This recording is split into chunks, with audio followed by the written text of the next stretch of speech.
Aryan law classes में आपका स्वागत है। उम्मीद करते हैं अच्छे होंगे आप। आज के इस लेक्चर में मैंने आपके लिए लॉ से रिलेटेड जॉब, लीगल जॉब्स लेके आया हूँ। लॉ ऑफिसर का जॉब है ये, और एक लॉ स्टूडेंट्स के लिए बहुत ही अच्छा जॉब है ये। इस वीडियो के माध्यम से मैं आपको स्टेप बाय स्टेप बताऊंगा कि अप्लाई कैसे करना है, सिलेबस क्या होंगे आपके लिए, एग्ज़ाम का मोड क्या होगा, सैलरी क्या होगा, पूरी डिटेल में मैं आपको इस वीडियो में बताऊंगा। लीगल ऑफिसर का जॉब है जो Rajasthan state pollution control board के द्वारा निकाला गया है। इस वीडियो के माध्यम से मैं आपको कम्प्लीटली इस जॉब के बारे में बताऊंगा, तो बिल्कुल भी स्किप ना करें, कम्प्लीटली वीडियो को देखें। और इस जॉब को अप्लाई करने के लिए आपको कोई फ़ीस देने की ज़रूरत नहीं है, और इसमें एज लिमिट भी अच्छा खासा है, तो हर कोई अप्लाई कर सकता है। तो वीडियो में बने रहें, आपको स्टेप बाय स्टेप बताएंगे कि कैसे अप्लाई करना है, क्या क्या एप्लीकेशन का प्रोसीजर है और कहाँ जाकर के आपको अप्लाई करना है। इस वीडियो में आपको कंप्लीट बताएंगे। सबसे पहले अगर चैनल पर नए हैं तो चैनल को लाइक और सब्सक्राइब कर ले, क्योंकि नए नए जॉब अपॉर्चुनिटीज़ आते रहेंगे। जो लॉ से रिलेटेड होगा, लीगल वैकेंसी मैं आपके लिए लाता रहूँगा, और उसका नोटिफिकेशन आपको मिलेगा, और उस जॉब के लिए आप एलिजिबल होंगे। अगर अप्लाई करेंगे तो आपके लिए अच्छा होगा। तो चैनल को सब्सक्राइब कर ले और टेलीग्राम चैनल को ज्वाइन कर ले, ताकि कोई भी नई नोटिफिकेशन मिले लॉ से रिलेटेड, जॉब से रिलेटेड, तो आपको पहले पता चल सके और उसका बेनिफिट आपको हो सके। तो चलिए आज के लेक्चर को कंप्लीट करते हैं, बताते हैं कि एप्लीकेशन का प्रोसेस क्या होगा, जॉब क्या है, जॉब रोल क्या होगा, वो सारा इस लेक्चर के माध्यम से आपको बताएंगे। तो सबसे पहले ये बता दें, ये application Rajasthan state pollution control board के द्वारा निकाला गया है। तो ये जॉब लोकेशन आपका राजस्थान रहेगा, ये क्लियर कर देते हैं। और आपको पोस्ट है लीगल ऑफिसर का, ठीक है। तो चलिए कंटिन्यू करते हैं इस लेक्चर को। सबसे पहले देख लेते हैं कि इस जॉब जो होगा, इसका एग्ज़ाम को कंडक्ट कौन कराएगा। तो इस एग्ज़ाम को कंडक्ट कौन कराएगा? Rajasthan state pollution control board, ठीक है, जिसका शॉर्ट फॉर्म है RSPCB, क्लियर है। और पोस्ट नेम देख लीजिए, लॉ ऑफिसर। ये पोस्ट क्या रहने वाला है आपका? लॉ ऑफिसर का पोस्ट रहने वाला है। और एप्लीकेशन डेट देख लीजिए आप, एप्लीकेशन डेट 18 अक्टूबर से स्टार्ट है। लिंक आप वेबसाइट पे जाएंगे, मैं वेबसाइट लिंक में दे दूंगा, आप वहाँ से भी जा कर के देख सकते हैं। और इस जॉब का नोटिफिकेशन का PDF मैं टेलीग्राम चैनल पे भेज दूंगा, आप टेलीग्राम चैनल को ज्वाइन कर लीजिए। वहाँ से पूरा डिटेल में आप उसको पढ़ लेंगे, आपको समझ में आ जाएगा।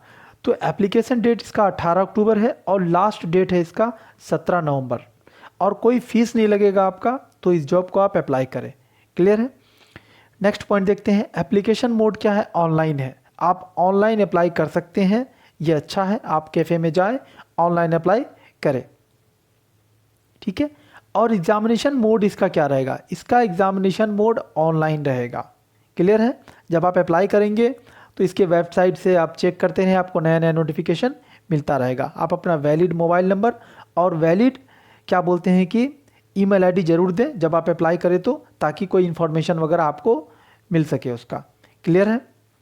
तो मैंने बता दिया एप्लीकेशन डेट क्या, 18 अक्टूबर से स्टार्ट होगा अप्लाई करना, और 17 नवंबर लास्ट डेट है इसका अप्लाई करने का। और एप्लीकेशन मोड ऑनलाइन होगा, और एग्जामिनेशन मोड भी क्या है इसका? ऑनलाइन है, क्लियर है। और कोई भी फीस नहीं लगने वाला इसमें, तो फ्री ऑफ कॉस्ट है, तो आप ज़रूर अप्लाई करें, आपके लिए अच्छा होगा। जॉब लोकेशन कहाँ रहने वाला है? ये जॉब लोकेशन आपका राजस्थान रहेगा। राजस्थान में किसी एरिया में दे दिया जाएगा, चाहे जयपुर हो, चाहे जोधपुर हो, चाहे अजमेर हो, पूरे राजस्थान में भी कहीं आपको दिया जा सकता है, क्लियर है। सिलेक्शन प्रोसेस इसका क्या रहने वाला है? ऑनलाइन एग्जाम होगा आपका, क्लियर है। और लास्ट डेट अप्लाई क्या है इसका? 17 नवंबर 2023, ठीक है। अब आते हैं आगे, आपका पोस्ट नेम क्या रहेगा? लॉ ऑफिसर का पोस्ट है। टोटल वैकेंसी इसमें कितने हैं? 2। टोटल पोस्ट इसमें कितने हैं? 2 टोटल वैकेंसी, क्लियर है। अब आते हैं एज लिमिट के बारे में। तो जो अदर स्टेट के होंगे उनको एज में कोई रिलैक्सेशन नहीं मिला है, लेकिन जो राजस्थान के होंगे उनको एज रिलैक्सेशन में 5 साल मिला है, तो क्लियर है। तो अब आते हैं एज रिलैक्सेशन में किसको मिल जाएगा? SC ST होंगे, या क्या बोलते हैं कि मोर बैकवर्ड क्लासेस के होंगे, तो उनको 5 साल क्या होगा? एज रिलैक्सेशन मिलेगा। किसके लिए? ओनली मेल कैंडिडेट के लिए, क्लियर है। वोमेन कैंडिडेट जो होंगे जो जनरल कैटेगरी से होंगे, ठीक है, तो उनको कितना मिल जाएगा, उनको भी 5 साल का एज में रिलैक्सेशन मिलेगा। क्लियर है। नेक्स्ट आते हैं, जो शेड्यूल कास्ट वगैरह जो होंगे, शेड्यूल ट्राइब्स वगैरह बैकवर्ड क्लासेस के होंगे, ठीक है, लेकिन वो राजस्थान स्टेट के होने चाहिए, ओनली वोमेन कैंडिडेट, उनको 5 साल का एज रिलैक्सेशन मिलेगा। लेकिन इससे पॉइंट में हमने क्या देखा, कोई महिला अगर जनरल कैंडिडेट से है, जनरल कैटेगरी में आती है, तो उनको 5 साल का एज रिलैक्सेशन मिल जाएगा। तो 18 से 40 साल तक अप्लाई कर सकते हैं, ठीक है। अगर आपको एज रिलैक्सेशन मिल गया तो 40 5 45 साल हो गया। क्लियर है। नेक्स्ट पॉइंट इसमें क्या है, विडो और डाइवोर्सी वुमन, कोई महिला विधवा है या किसी का तलाक हो गया है, तो उनका क्या है, no upper age limit. Clear है। अब आते हैं एजुकेशन, एजुकेशन क्वालिफिकेशन, आपका क्वालिफिकेशन क्या होगा, तो देख लीजिए, applicant must hold a law degree from a legal recognised university in India. Clear है। जो एप्लीकेंट है उसके पास लॉ का डिग्री होना चाहिए और वो रिकॉग्नाइज यूनिवर्सिटी होना चाहिए। क्लियर है। यहाँ पे ऐसा कोई मेंशन नहीं किया गया है कि 3 ईयर होगा या 5 ईयर होगा, तो चाहे आप BA-LLB कर रखें या BBA-LLB कर रखें या LLB कर रखें, तो आप अप्लाई कर सकते हैं। ठीक है। अप्लाई जो आपका जो होगा, तो वो आप कहाँ जाकर करेंगे, राजस्थान क्या बोलते हैं, स्टेट पॉल्यूशन कंट्रोल बोर्ड का वेबसाइट है, आप वहाँ जाकर के इसको अप्लाई कर सकते हैं। क्लियर है। अब आते हैं नेक्स्ट पॉइंट की तरफ। एप्लीकेशन फ़ीस क्या रहने वाला है, तो कोई भी एप्लीकेशन फ़ीस आपको नहीं लगेगा, तो फ्री ऑफ कॉस्ट है, आप अप्लाई कर सकते हैं। ठीक है। आप सिलेक्शन प्रोसेस देख लेते हैं इसका क्या है। जो कैंडिडेट होंगे शॉर्ट लिस्टेड होंगे, जो एग्ज़ाम होगा उसके अकॉर्डिंग, और ये एग्ज़ाम 2 पार्ट में होगा, पार्ट ए और पार्ट बी। क्लियर है। पार्ट ए हो गया जैसे आपका जनरल नॉलेज वगैरह हुआ, क्या बोलते हैं, मैथमेटिकल रीजनिंग वगैरह हो जाएगा, और पार्ट बी वगैरह जैसे हुआ आपका जो कंसर्न सब्जेक्ट होगा उससे होगा। क्लियर है। तो आप देख लीजिए, part A and part B will be subject concern and the part B will be common for all post. Clear है। तो जितने भी और पोस्ट निकाले हैं इस क्या बोलते हैं RSPCB ने, तो उनके लिए उनका भी क्या होगा, जो कॉमन सब्जेक्ट होगा, जैसे जनरल नॉलेज वगैरह हुआ, मैथमेटिकल रीजनिंग वगैरह हुआ, तो कॉमन सबके लिए वो होगा। लेकिन क्या बोलते हैं, जो कंसर्न सब्जेक्ट का एग्जाम होगा, आप जिस पोस्ट के लिए अप्लाई करते हैं उस सब्जेक्ट का आपको एग्जाम देना है। क्लियर है। आप एग्जाम पैटर्न समझ लेते हैं। There will be 1 paper consisting of 2 parts with multiple choice type question, MCQ question type exam होगा, ये तो क्लियर है। ठीक है। नेक्स्ट पॉइंट देखते हैं। Part A will be about the subject concern and part will be about general knowledge. जो part A exam होगा आपका, वो आपका सब्जेक्ट से रिलेटेड होगा, आप जिस सब्जेक्ट से, अगर लॉ फील्ड से हैं तो आपका लॉ से रिलेटेड होगा, और पार्ट बी क्या होगा आपका, जनरल नॉलेज वगैरह होगा, मैथमेटिक्स होगा, रीजनिंग होगा और करंट अफेयर्स होगा। क्लियर है। नेक्स्ट पॉइंट देखते हैं। Total of 75 questions will be ask, 75 question पूछे जाएंगे, and each question will carry 3 mark. 75 question पूछे जाएंगे और क्या होगा, एक क्वेश्चन का नंबर कितना होगा, 3 नंबर होगा। क्लियर है।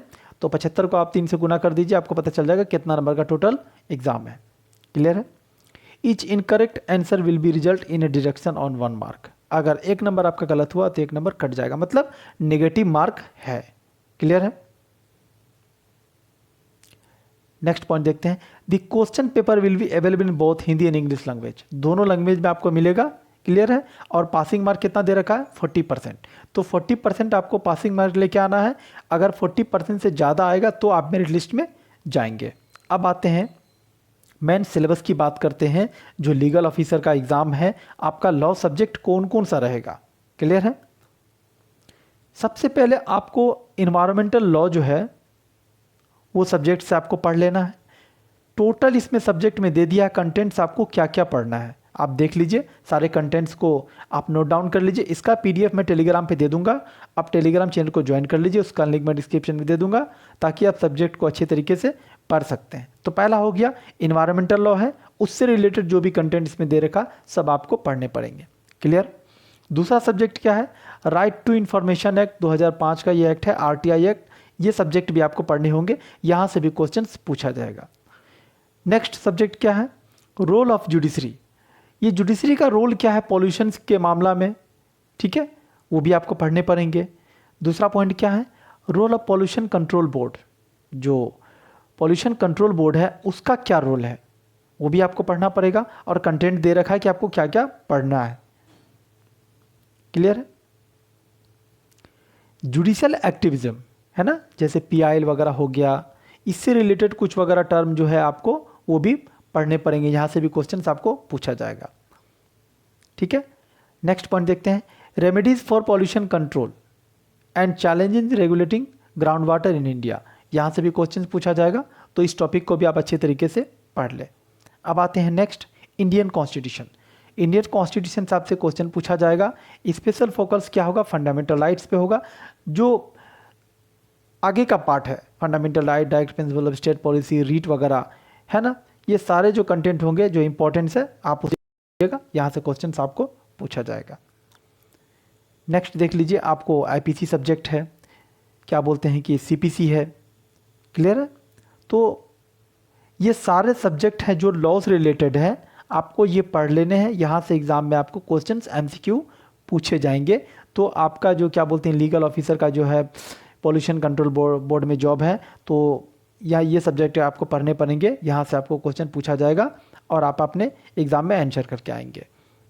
ठीक है, और एविडेंस एक्ट भी है। क्लियर है, और सुप्रीम कोर्ट का कोई जजमेंट वगैरह ये सब जो है ना वो भी देख लीजिएगा, करेंटली यहाँ से भी क्वेश्चंस पूछे जाएंगे। क्लियर है, और सैलरी लेवल देख लेते हैं, इसमें क्या है, पे लेवल क्या है, 12th है, तो सैलरी पैकेज आपका बहुत ही अच्छा होने वाला है। अगर आप एग्ज़ाम करेक्ट करते हैं तो एक हैंडसम सैलरी मिलेगा आपको, लगभग आपको 12th पे है तो अच्छा खासा ही हो जाएगा, आप देख लेंगे, आपको समझ में आ जाएगा 12th पे कितना सैलरी होता है। ठीक है, तो आज मैंने आपको इस वीडियो के माध्यम से जो Rajasthan state pollution control board है उसमें आपको लॉ ऑफिसर का जॉब निकला है, जो ऑनलाइन फॉर्म भरा जाएगा, जिसकी कोई फ़ीस नहीं है। अगर आप लॉ स्टूडेंट हैं, आप एलिजिबल हैं, तो फॉर्म को आप भर सकते हैं। ये अपॉर्चुनिटी आपके लिए बहुत ही अच्छा है, और इसमें सैलरी भी आपको बहुत अच्छा मिलने वाला है। तो टोटल पोस्ट इसमें कितने हैं, 2 हैं। तो आप ये मत सोचिए कि सिर्फ 2 ही पोस्ट है, क्योंकि आपके जैसे सोचने वाला बहुत सारा स्टूडेंट है, वो सोचेंगे कि सिर्फ 2 ही पोस्ट है। तो ये सोचना नहीं है, फ्री ऑफ कॉस्ट है, एग्ज़ाम ऑनलाइन होना है। ठीक है, आपको कहीं जाने की ज़रूरत नहीं है, ऑनलाइन एग्ज़ाम होगा, जिस पैटर्न पे वो एग्ज़ाम लेंगे आपको एग्ज़ाम देना है। तो आप इसको भर दीजिए, फ्री ऑफ कॉस्ट है, कोई पैसा तो लग नहीं रहा है, तो कम से कम एक लीगल ऑफिसर का जॉब है, आप इसको भर लीजिए। अगर आप चैनल पर नए हैं तो चैनल को लाइक एंड सब्सक्राइब करें, शेयर करें। मैं ऐसे ही जॉब से रिलेटेड वीडियो आपके लिए बनाऊंगा, जो करंट नए नए जॉब आएंगे उसका नोटिफिकेशन आपको मिल पाएगा। अगर आप लॉ स्टूडेंट होंगे तो आप जॉब को क्या बोलते हैं फील कर पाएंगे, और अच्छी खासी जॉब आपको मिल सकती है। तो चैनल को सब्सक्राइब कर ले, टेलीग्राम चैनल को ज्वाइन कर ले, उसका लिंक मैं डिस्क्रिप्शन में दे दूंगा, वो आपके लिए बहुत ही बेनिफिट होगा। जो भी नोटिफिकेशन वगैरह उस ग्रुप में मिल जाएगा, और इस लेक्चर का PDF मैं आपको टेलीग्राम चैनल पे दे दूंगा, वहाँ से डाउनलोड करके सारे पॉइंट को आप समझ लेंगे, और अच्छी तरीके से आप जा करके फॉर्म को भर सकते हैं। Thank you for watching R in law classes.